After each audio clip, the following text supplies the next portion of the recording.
He leído más de 500 libros en mi vida y hoy te voy a recomendar los 7 que tuvieron un impacto enorme en mi vida. Cualquier persona que haya leído un número grande de libros, evidentemente tiene más que 7, pero quiero recomendarte estos 7 y luego quizás si la serie funciona recomendarte otros. Dos avisos antes de empezar con las recomendaciones. El primero es que voy a intentar que sean libros un poquito diferentes a lo que estamos acostumbrados. No son libros oscuros y completamente desconocidos, pero quiero hacer recomendaciones con un poquito más de personalidad de lo que estamos acostumbrados en este tipo de vídeos, que te van a recomendar siempre El poder de la hora, las 48 leyes del poder, los 7 hábitos de la gente altamente efectiva o las meditaciones de Marco Aurelio.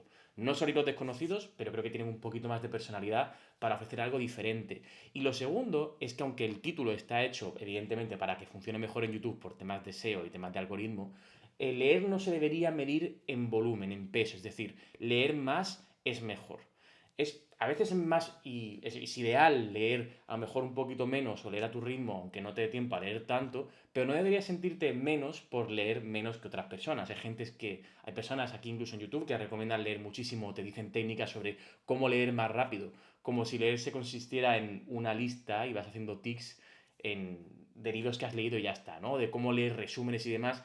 Para mí la lectura es un hábito que debería desarrollarse por el gozo en sí mismo de que te guste leer, de aprender y de ser curioso. Aquí hay libros de ficción y de no ficción, pero el punto es que no vas a ser mejor por leer 1000 libros si solo has leído 20 o 30 o 40 y estás poco a poco metidote en la lectura, o lees muy lento porque no tienes mucho tiempo, pero realmente lo disfrutas. Eso es lo que vale. Quítate de la cabeza esa idea de que más es mejor. Esto es solamente porque YouTube funciona así. Vamos a ir, aquí están los libros en físico, que me encanta, a mí me gusta mucho leer en físico, un libro de papel, poder tocar el papel. Vamos a ir del más fino al más grueso, ¿vale? Vamos a ir de uno en uno. El primer libro que recomiendo es Las olas, de Virginia Woolf. Como estaba diciendo, aquí hay libros de ficción y de no ficción. ¿Por qué recomiendo este libro? Es un libro rarísimo, es un libro único. Si conoces este libro, conoces esta autora, sabes que es un libro que tuvo un impacto enorme en la literatura del siglo XX.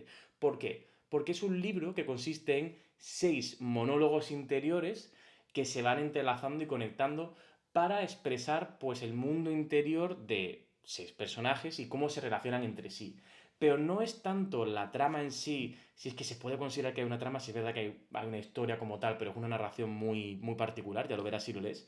Pero lo que más me impactó de este libro es cómo está escrito. Hay frases en este libro que tienen más que libros o incluso que bibliografías enteras de autores muy famosos. Virginia Woolf era increíble. Es un lenguaje muy poético, es un lenguaje que puede ser muy recargado. A veces parece que cada nombre tiene que ir por necesidad un adjetivo al lado. Es un tipo de lenguaje que a lo mejor no a todo el mundo le encaja. A mí me parece increíble. Y como escritor es una escuela de lenguaje. Creo que es un libro súper, súper interesante. Lo recomiendo muchísimo. Ya os digo, es un lenguaje narrativo cargado, es poético, pero es un libro corto y creo que merece muchísimo la pena. Además, cómo intercala estos monólogos con el concepto de estas pequeñas narraciones en el que describe, pues, digamos, la salida del sol y la puesta del sol en un océano, de ahí el nombre de las olas, es absolutamente precioso. Me parece un libro que todo el mundo debería leer al menos una vez en la vida. El segundo libro. De este hice un vídeo que os recomiendo, voy a poner aquí también el enlace en la descripción y creo que va a salir aquí en la esquina. Es El hombre rebelde de Albert Camus. Es un compendio de ensayos de Albert Camus, que es uno de mis filósofos favoritos, en el que básicamente cubre un poco la historia de la humanidad desde la perspectiva de cómo el hombre busca encontrar un sentido a su existencia y pasa por diferentes fases.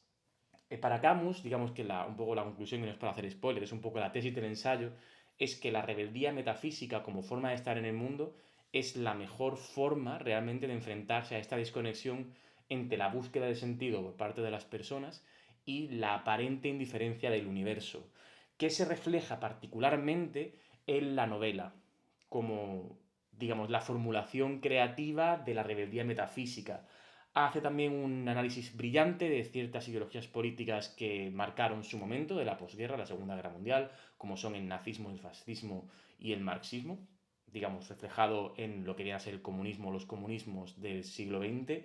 Y también hace un análisis muy interesante de los personajes de Dostoyevsky como una especie de expresión primera de esta rebeldía metafísica, de estas dudas existenciales. Sabemos que Dostoyevsky fue uno de los primeros filósofos existencialistas camuflado como novelista, ¿no? Sabemos que es uno de los pioneros y Camus es muy fan y todos deberíamos serlo. Así que la segunda recomendación es El hombre rebelde de Albert Camus. Me encanta. Tercer libro, este ya quizás es un libro muy de nicho, que quizás muchos no conocen. Es un libro que se llama Faith, Hope and Courage, de Nick Cave, que viene a ser, es de Nick Cave y Sean O'Hagan, supongo que se pronunciará. Es un libro de entrevistas, es un libro de entrevistas al autor, músico total que es Nick Cave, es uno de mis músicos favoritos de toda la vida, lo he visto en concierto, recomiendo muchísimo que vayáis a verlo en directo. Nick Cave es como ir a una especie de misa eh, increíble, musical, artística. Nick Cave es un crack. Pero ¿por qué recomiendo este libro? Y si os fijáis, no creo que no se va a ver en el vídeo, pero igual si se ve, no lo sé. Pero está lleno de apuntes, de subrayado, porque los libros de ficción yo como considero arte no los toco, pero los libros de no ficción sí que subrayo y marco.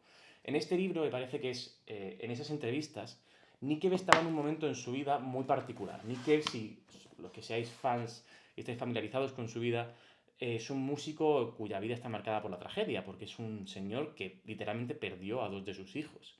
Si alguno es padre y está viendo este vídeo, imaginaos no solo perder a un hijo, sino perder a dos de forma trágica.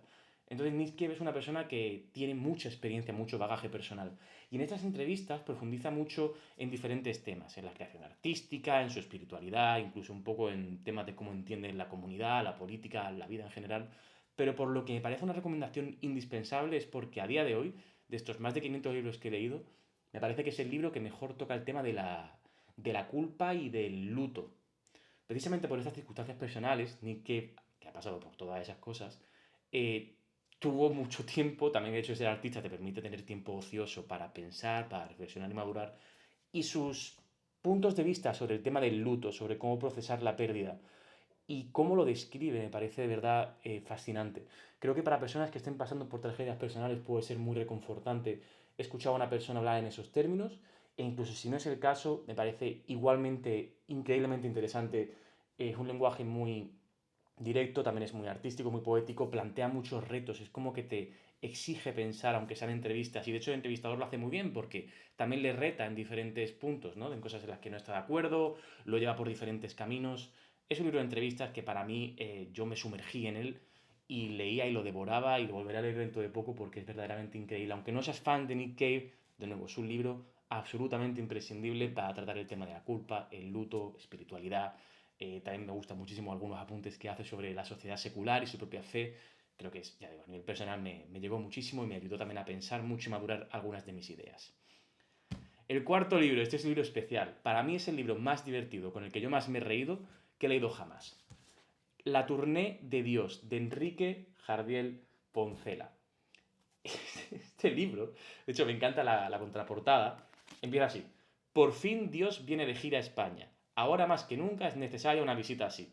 Me parece que es la mejor manera de describir el libro. El libro literalmente va de una serie de personajes que de repente, dentro de lo que es su vida, porque el libro empieza con la vida de unas personas, de repente escuchan, España se entera de que Dios ha bajado, de que Dios ha venido de visita a España. Y hace una especie de gira en la que básicamente se trata a Dios como un personaje mediático, es bastante realista en ese sentido de cómo reacciona la gente.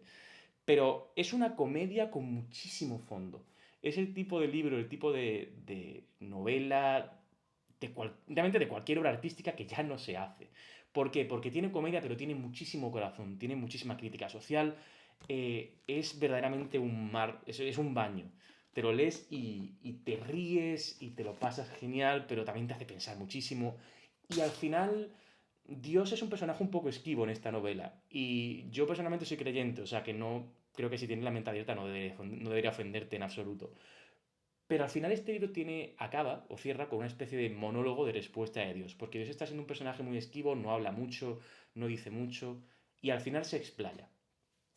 Ese monólogo, digamos, ese mensaje final que deja, se me han puesto los pelos de punta, es increíble. Porque sí que tiene muchísimo de crítica, tiene muchísimo de como de zarandear a la gente y decirle, pero no os dais cuenta de lo que estáis haciendo, pero no os dais cuenta de lo que yo venía aquí a deciros.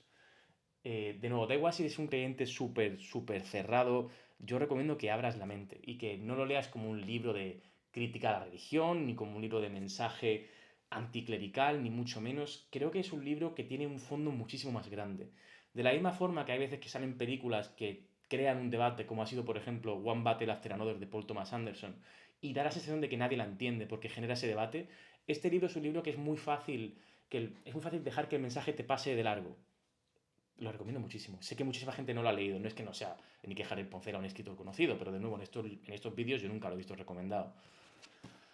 Lo recomiendo muchísimo. Y de nuevo, aunque no te importa tanto lo que es la carga social, del mensaje que deja, que creo que es un mensaje súper alentador y súper interesante, que invita a la reflexión, es que nada más que a nivel de comedia es un libro fascinante. Me encanta, me apasiona. Quiero leerlo otra vez.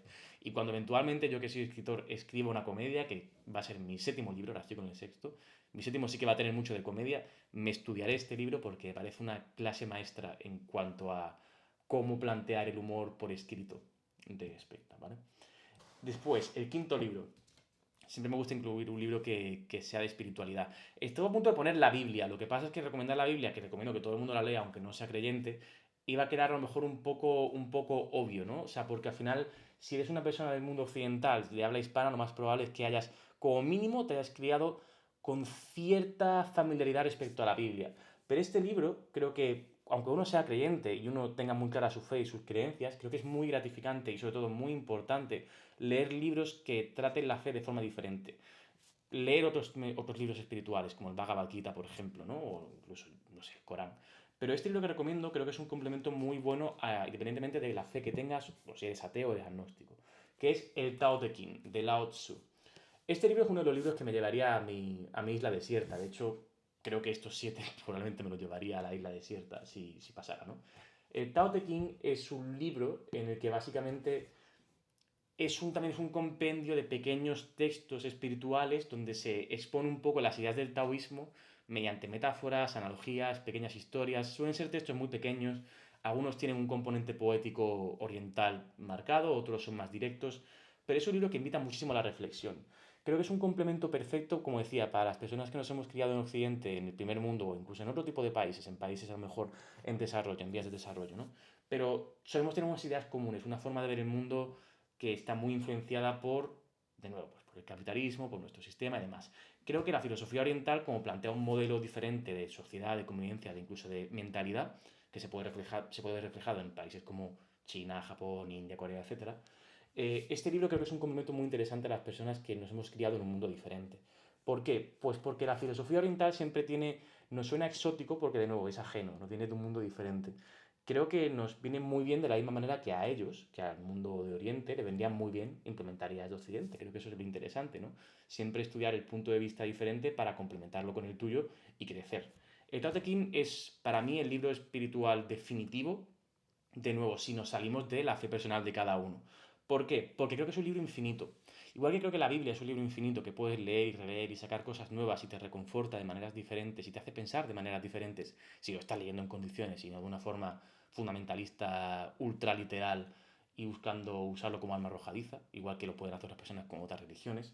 El Tao Te Ching no te da pie a eso, porque es un libro que te invita a la introspección, a la reflexión personal, a que tú pienses cómo tú estás en el mundo, a tu lugar en tu entorno, a cómo interactúas con los demás. Y un poco es una especie de manual de vida, pero no te dice qué hacer y cómo hacerlo, sino que es un manual de vida porque te lleva a plantearte cómo estás viviendo.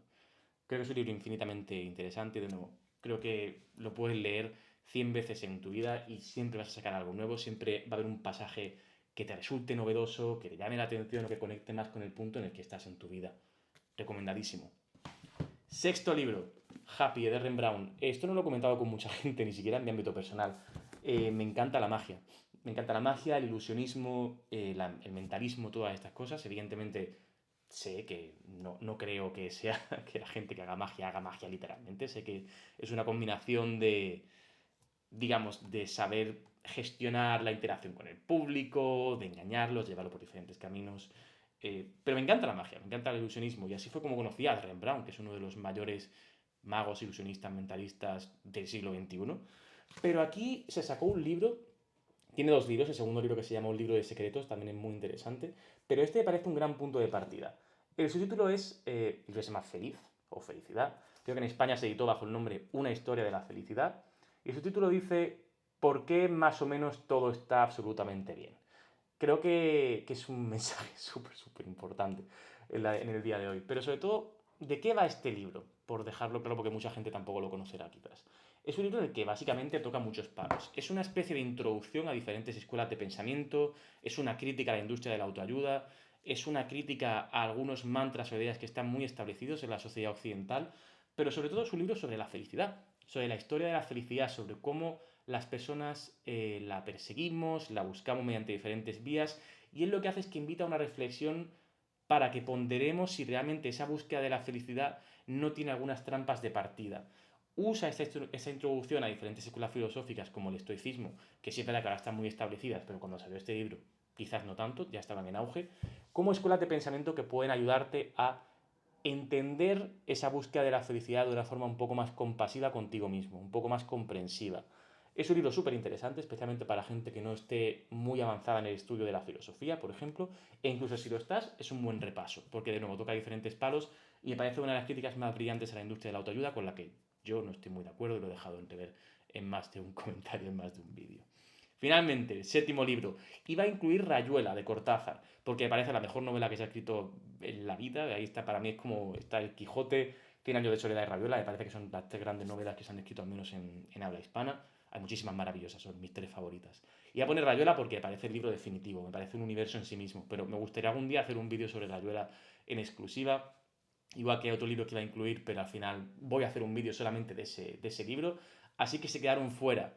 También iba a incluir mi libro, La espina de la pluma blanca, que es el último libro que he escrito como bonus, como un poco de broma de comprad mi libro. Me haría mucha ilusión si leyerais mi libro. Mm, pero bueno, al final he pensado que hay un libro más importante que podemos comentar para acabar con esto. Este libro, el séptimo libro es... Mirad que este libro es grandísimo. Historia del cine, de Mark Cousins. Para los que tengáis la plataforma Filming, que no estoy afiliado, pero me parece la mejor plataforma de streaming del mundo con grandísima diferencia, tanto por catálogo como por funcionalidad, ahí está en formato documental, porque es un documental. Pero este es el formato libro. Acabo de abrirlo y me acaba de salir David Lynch, soy muy feliz. Terciopelo azul. Es un libro en el que si tú alguna vez has querido realmente meterte más en el mundo del cine, este libro es una especie de... no quiero usar esa palabra, pero es una biblia del cine. Es un libro infinito. O sea, aquí te cubre no solo la historia del cine en general, desde las primeras vanguardias, desde el nacimiento del cine como medio hasta el siglo XXI, sino que te lo cubre de todos los aspectos. Aquí vas a encontrar recomendaciones de cine de países africanos, de países orientales, de países que quizás incluso ni llegabas a conocer, pasando por películas que todo el mundo debería ver, del cine norteamericano, del cine europeo. Cubre todo, cubre absolutamente todo. Mark Cousins también tiene un documental, digamos que es como la secuela a este, en el que se centra en la historia del cine dirigido por mujeres, que puede ser muy interesante para conocer también muchas directoras y sobre todo muchas directoras que han sido olvidadas por cómo se ha centralizado la historia del cine hacia los directores masculinos en general y también por la falta de oportunidades que tuvieron, sobre todo en el pasado, pero a día de hoy también hasta cierto punto. Pero quitando eso, el libro de historia del cine, de verdad, me parece que es el mejor libro para consultar, para conseguir recomendaciones y para realmente introducirte en un mundo fascinante que yo creo que nos gusta a todos. Yo he conocido a gente a la que no le gusta la música, pero todavía no he conocido a nadie a la que no le guste el cine. Hay mucha gente que prefiere ver series, pero generalmente como medio el cine es uno de los medios principales a día de hoy que, de nuevo, que unifica, que une a todo el mundo en el hecho de que nos gusta a todos. Historia del cine, me parece el mejor libro de cine, no sé si es el mejor libro a nivel cualitativo que se ha escrito, pero desde luego a nivel de aprender sobre el medio y sobre todo de descubrir muchísimo cine, muchísimas obras por ver, me parece el libro más increíble que yo he leído personalmente, junto con los de Alejandro Calvo, que es un grande, yo lo quiero muchísimo. Esos son los 7 libros que vengo a recomendaros hoy. Como decía, podría recomendar muchísimos más, pero con estos 7 empezamos. He intentado cubrir una gama de libros, como decía, tanto de ficción como de no ficción, con algunas recomendaciones interesantes. Espero que os haya gustado, espero también que os guste mi camiseta de Sumo, que es una de mis camisetas favoritas en esta vida. Y eso es todo por hoy. De nuevo, dejadme en los comentarios vuestras recomendaciones, vuestros libros favoritos, aquellos que os gusten más. Espero que le deis una oportunidad a alguno de estos, que lo leáis, que leáis 1000 libros, me haría muy feliz. Y nada, eso es todo por hoy. Así que nos vemos en el siguiente.